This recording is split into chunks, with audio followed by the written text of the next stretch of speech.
آپ کو اچھا دیکھا ہم نے السلام علیکم، کیا خیال ہے بھائی شبیر صاحب؟ اور مائک کھول دیں بیچارے کا، خواب اپنا بتائیں گے نا۔ السلام علیکم۔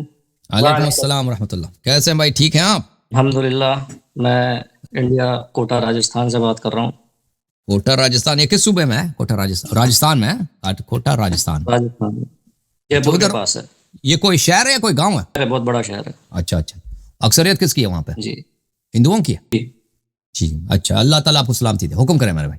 جی، پہلے تو میں آپ کی بہت تعریف کرنا چاہتا ہوں کہ جس طرح سے آپ شیعوں کا دفاع کرتے ہیں اور جو الحمدللہ، دوسروں کو جو جواب دیتے ہیں وہ قابل تعریف ہے، اور قابل تعریف سے بھی بڑھ کر ہے۔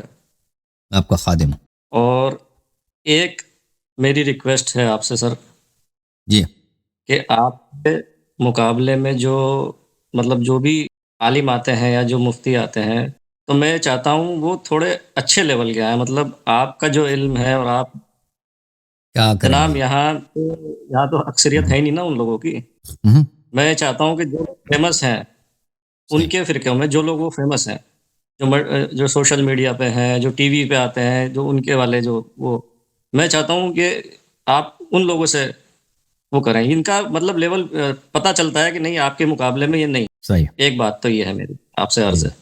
ہمارے ہاں تو یہ ہے کہ جس کے ساتھ بات بھی کرو نا اور اللہ یاری کی بات آ جائے نا، پھر وہ کہتے ہیں بس یہ تو کافر ہے، اس کے ساتھ کیا بات کرنی، وہ آتے کہاں ہیں؟ نہیں، میرا یہ کہنا ہے کہ یہ بھی اللہ یاری صاحب کی توہین کرنا ان جیسے لوگوں کو بلا۔ نہیں تو وہ تھوڑے تو ہیں۔ اچھا، مولوی صاحب حضرات کو لانا آسان نہیں ہوتا، مولوی حضرات کو ادھر لانا وہ اکثر وہ ڈر جاتے ہیں نا، وہ پہلے وعدہ بھی کرتے ہیں کہ ہم آ جائیں گے، پھر ادھر آتے ہیں یا نہیں آتے، پروگرام کے وقت آ کے ادھر اپنا وہ کیمرہ بند کر کے بھاگ جاتے ہیں نا۔ تو یہ مولوی حضرات پہ بڑا خوف طاری ہوا ہے، وہ اور یہ بیچارے میری دلی خواہش ہے۔ آنے سے پہلے وہ کچھ ریسرچ کرتے ہیں نا، آنے سے پہلے وہ ویسے اکثر نے تو مجھے سنا ہوگا، تو وہ کوئی کلپ وغیرہ دیکھتے ہیں پھر وہ ڈر جاتے ہیں، پھر آتے نہیں، یا ایک دوسرے سے مشورہ کرتے ہیں پھر وہ ڈر جاتے ہیں۔ تو اس لیے مولویوں کو لانا آسان کام نہیں، اور آپ جو کہہ رہے ہیں نا کہ بڑے مولویوں کو لیں، بڑی مولوی تو زیادہ ڈرتے ہیں، بڑے مولوی زیادہ خوفزدہ ہوتے ہیں، کیونکہ ان کا رزق ہوتا ہے نا، ان کا شہرت کا رزق ہے، ان کا شہرت ان کا کاروبار ہے بھائی، ان کا شہرت ان کے لیے روٹی لاتی ہے نا۔ اگر ایک دفعہ ان کو شکست ہو جائے تو ہر مولوی کے ہر مولوی کے کچھ چاہنے والے ہوتے ہیں، وہ کچھ دوسرے لوگ ہوتے ہیں جو مولوی کے مخالف ہوتے ہیں اپنے قوم میں، اپنے طائفے میں، اور مولویوں کی آپس میں کافی دشمنی ہوتی ہے، اہل سنت کی، بریلوی، دیوبندی آپس میں۔ یہ اگر ایک مولوی ادھر آ جائے نا، وہ جانتا ہے اچھی طرح سے کہ یہاں پہ اگر اس کو شکست ہو گئی تو اس کے تھانے دینے والے ان کے اپنے طائفے کے لوگ، پھر اپنے قوم میں منہ دکھانے کے نہیں رہیں گے۔ تو بڑے جو مولوی ہوتے ہیں نا، اس رزق کو کبھی وہ برداشت نہیں کرتے، ہاں وہ اس طرح رزق نہیں کرتے جب تک بالکل ان کو اطمینان ہو کہ ہم جیت جائیں، وہ نہیں آتے۔ ہاں، تو اس لیے آپ توقع نہ رکھیں کہ بڑے بڑے لوگ ہم سے گفتگو کریں، کیونکہ ان کو پتا ہوتا ہے کہ وہ کبھی جیت نہیں سکتے۔ نہیں، پھر بھی میری دلی خواہش رہے گی، ایک بات تو یہ ہوگی، آپ اس کو سمجھائیں نا، اپنے آپریٹر صاحب کے کام ہے نا۔ ہاں، تو میری آپریٹر صاحب سے یہ گزارش ہے۔ ہاں، پھر آپ جو ہے نا وہ بھی آپریٹر صاحب کا مدد کریں نا، آپ کے راجستھان کے جو علماء ہیں، ایک دو مولوی کو تو آپ لے کے آئے نا۔ راجستھان میں تو سب فین ہیں آپ کے ساتھ، اچھا، یہاں اللہ پہ آپ آپ کے کو سلامتی، مقابلے والا نہیں۔ اللہ حافظ۔ اچھا، آپ راجستھان میں زبان کون سی بولتے ہیں؟ جی، میں یہ ہندی جو بول رہا ہوں نا، اردو ہندی۔ اچھا، وہاں پہ مقامی جو زبان ہے وہی غالب جو ہے ہندی اردو ہے، یہ گجراتی وغیرہ نہیں ہے؟ جو میں آپ سے بات کر رہا ہوں، انگریزی بھی بولتے ہیں، پڑھے لکھے لوگ انگریزی بولتے ہیں۔ دوسرے زبان نہیں وہاں پہ جو وہاں کے جو مقامی زبانیں ہوتی ہیں؟ لوکل جو گاؤں کی لینگویج ہوتی ہے، ہڑوتی بولتے ہیں اس کو، وہ بھی بولتے ہیں۔ ہڑوتی جو ہے وہ کس زبان سے ملتی ہے؟ گاؤں والی زبان ہے، اکھڑ زبان ہے، کوئی اچھی زبان نہیں ہے وہ۔ پنجابی سے ملتی ہے یا نہیں ملتی پنجابی سے؟ نہیں، پنجابی سے نہیں ملتی۔ اچھا اچھا، چلیں، کچھ اور فرما رہے تھے آپ۔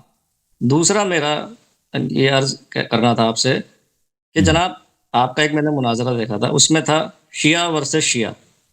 میں یہ چاہتا ہوں کہ آپ کا جو عقیدہ ہے وہ اچھے سے بیان ہونا چاہیے جب بھی آپ اپنا مناظرہ شروع کرتے ہیں یا کوئی بات کہتے ہیں۔ تو یہ شیعہ ورسز سنی ہو سکتا ہے، شیعہ ورسز وہابی ہو سکتا ہے، شیعہ ورسز اہل حدیث ہو سکتا ہے، پر شیعہ ورسز شیعہ کیسے ہو سکتا ہے؟ تو دیکھیں، شیعوں کے ساتھ جو ہوتا ہے نا، وہ تو نہیں، اس بات پہ تو نہیں ہوتا کہ ہم ان کے لیے امامت ثابت کریں نا، ائمہ طاہرین علیہم آپ بھی السلام۔ اپنے آپ کو شیعہ کہتے ہیں، ہم بھی اپنے آپ کو شیعہ کہتے ہیں، تو یہ کیسے ہوگا پھر؟ مطلب آپ کو کہیں نہ کہیں ڈیفائن تو کرنا پڑے گا نا کہ یہ میں ہوں۔ ہر مسلک کے جیسے اپنے اپنے نام ہیں، تو آپ کے مسلک کا بھی ایک نام ہونا چاہیے۔ میرے مسلک کا نام تو ہم شیعہ ہیں نا. ہم بھی تو شیعہ ہیں, ہم تقلید کے ماننے والے ہیں تو ہم بھی شیعہ ہیں. تو جو حضرات شیعہ کہلاتے ہیں نا وہ سب ان کے سب باتوں میں آپس میں اختلاف بھی تو ہے نا, ایسی تو نہیں کہ سب باتوں میں ان کی سب بات ایک جیسے ہوں. جو حضرات شیعہ ہیں وہ جو مثلا مرجعیت کے قائل ہیں, تقلید کے قائل ہیں, وہ کہتے ہیں اہل بیت علیہ السلام نے تقلید کا حکم, ہم کہتے ہیں اہل بیت علیہ السلام نے حکم نہیں دیا ہے. تو دونوں طائفے اہل بیت علیہ السلام کو مانتے ہیں. اب اس میں سچ کس بات کی, اسی بات پہ مناظرہ ہوگا نا, اسی بات پہ مناظرہ ہوگا. تقلید پہ سوال نہیں ہے.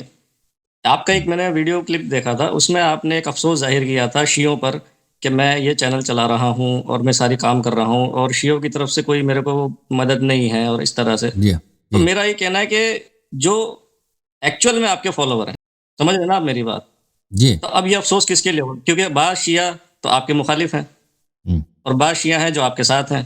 تو افسوس کس سے ظاہر کیا جائے, اور مطلب جو مدد نہیں کر رہا ہے وہ مطلب وہ چیز واضح نہیں ہو پاتی ہے. آپ میری بات کو سمجھیے. اچھا, افسوس مجھے افسوس یعنی شیعہ پاکستان اردو زبان کے لوگ جو ہے نا وہ سپورٹ نہیں کرتے. دیکھنے والے بہت ہیں, واہ واہ کہنے والے بہت ہیں, سپورٹر کم ہیں. سپورٹ کرتے یعنی پریکٹیکلی جو سپورٹ کرتے ہیں وہ کم ہے. ٹھیک ہے نا. اب اس کی وجوہات کیا ہیں, میں تو پاکستان میں تو گیا نہیں کبھی تاکہ ان سے بیٹھ کے بات کروں. ان کے دل میں کیا بات ہے اب مجھے نہیں معلوم, اس کی حقیقت کیا ہے. لوگوں کی تہذیب ہی ایسی ہی ہے, کلچر یہ کہ ایسی ہے کہ مثلا ہم ایک بات کو اگر پسند کرتے ہیں اس کی سپورٹ نہیں کرتے, شاید وہ یہی طریقہ کار ہو. یہ ان کا سائیکولوجی مجھے نہیں معلوم. پاکستانی لوگ جو ہمارے مثلا جو ہمارے ریپرزینٹیٹیوز ہیں وہ بیچارے ہمیشہ افسوس کرتے ہیں, کہتے ہیں ہم شرمندہ. وہ کہتے ہیں کہ جی پاکستانی سست ہوتے ہیں. وہ خود پاکستان میں رہتے ہیں, ٹھیک ہے نا, وہ خود پاکستانیوں کو بہتر جانتے ہیں. وہ کہتے ہیں پاکستانی سست ہوتے ہیں سپورٹ کرنے کے معاملے. سستی ہے کیا ہے, اور ان کی سائیکولوجی میں نے خود کبھی سوچا نہیں اس مسئلے پر, اور سوچنا فائدہ بھی نہیں ہے, کیونکہ اگر انسان بیچ میں ہو نا لوگوں کے بیچ میں تو پتہ چل جاتا ہے کہ وہ حالات کیا ہیں.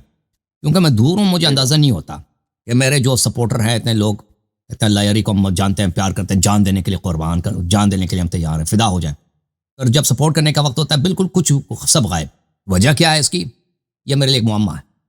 ٹھیک ہے, مجھے نہیں معلوم اس کی ریزن کیا ہے. ہو سکتا ہے بات ان کی, میرے وہ جو ہمارے آپریٹر صاحب ہیں وہی اس بات سے ہی ہو کہ یہ لوگ سست ہیں. ٹھیک, اللہ جانتا ہے. یعنی یہ منہ میں بہت باتیں کہتے ہیں جو ان کی اصل وہ اس کو وہ یعنی وہ واقعاً ان کی نیت نہیں ہوتی. وہ ایسے تکلف میں بہت کچھ کہے جاتے ہیں, جذبات میں بہت کچھ چاہتے ہیں لیکن عمل کے وقت آگے نہیں ہوتے. شاید یہی وجہ, مجھے نہیں معلوم بھائی. ٹھیک ہے جی. ایک سوال اور. جی سر. سر آپ کئی بار ایک آیت مباہلہ جو پڑھتے ہیں, تو میرا آپ سے یہ سوال تھا کہ جو آپ یہ ڈریس کوڈ جو فالو کرتے ہیں اکثر یہ ان کا انگریزوں کا اور یہودیوں کا اس طرح کا ہے, تو آپ تھوڑا سا اسلامک ڈریس کیوں نہیں اسکوپ کرتے؟ اسلامک ڈریس کوئی ہے نہیں. میں نے ایسا سنا ہے. نبی کریم صلی اللہ علیہ وسلم جب آئے تھے نا وہ مشرکین کا لباس ہی پہنتے, ان کا اپنا کوئی لباس نہیں تھا. ٹھیک ہے, حضرت فاطمہ الزہرا سلام اللہ علیہا جب ان کا اپنا کوئی خاص لباس نہیں تھا, وہی جو ان کے زمانے کے لوگ پہنتے تھے, عورتیں پہنتی تھیں, تو حضرت زہرا سلام اللہ علیہا وہی لباس پہنتی تھی. صرف اس کے علاوہ کیا تھا کہ ایک روسری, ایک جو وہ خمار وہ مشرک بھی پہنتی تھیں عورتیں, اس سر پہ جو چادر ہوتا ہے وہ اوڑھ لیں. تو اسی طرح رسول پاک صلی اللہ علیہ وسلم کوئی ڈریس کوڈ جو اسلامی ڈریس کوڈ وہ نہیں لے کے آئے. اہل بیت طاہرین علیہ السلام کا فرمان ہے کہ جو اپنے زمانے کے بہترین لباس کو پہنا کرو. کیا فرمایا؟ فرمایا کہ خیر لباس کل زمان لباس اہل, ہر زمانے کا بہترین لباس اس زمانے کے لباس کے لوگ ہیں. اور فرمایا کہ اپنی شیعوں سے فرمایا لا ترین الا فی احسن زی قومک, فرمایا کہ خبردار تو ہمیشہ اپنے قوم کے بہترین لباس میں لوگوں کو نظر آ. لوگوں کے سامنے پیش ہوتے ہیں تو اپنے قوم اپنے طائفے کے بہترین لباس میں نظر آ. تو یہ جو کوٹ پینٹ ہے ہمارے زمانے کا بہترین لباس ہے, ٹائی سوٹ وغیرہ جو ہے ہمارے, اور یہ صرف کفار کا نہیں, یہود نصارہ کا نہیں ہے. یہود نصارہ بھی پہنتے ہیں, مسلمان بھی پہنتے ہیں. ٹھیک ہے نا, آپ جائیں پاکستان میں جائیں, یہ ایک عام چیز ہے. عرب ملکوں میں جائیں مسلمان کثرت کے ساتھ پہنتے ہیں. ٹھیک ہے, اور انگریز ملک بھی پہنتے ہیں, جاپان, چائنا, یہ انڈیا, سب یہ پہنتے ہیں. یہ کوئی خاص انگریزوں کا یا مشرکین کا یا صرف یہود نصارہ کا نہیں, یہ ایک انٹرنیشنل ڈریس ہے جو ہمارے زمانے میں جس دور میں ہم رہتے ہیں اس کو بہترین لباس کے طور پر فارمل مردوں کے لیے مانا جاتا ہے. صحیح ہے, اوکے جناب, اللہ آپ کو جزائے خیر دے.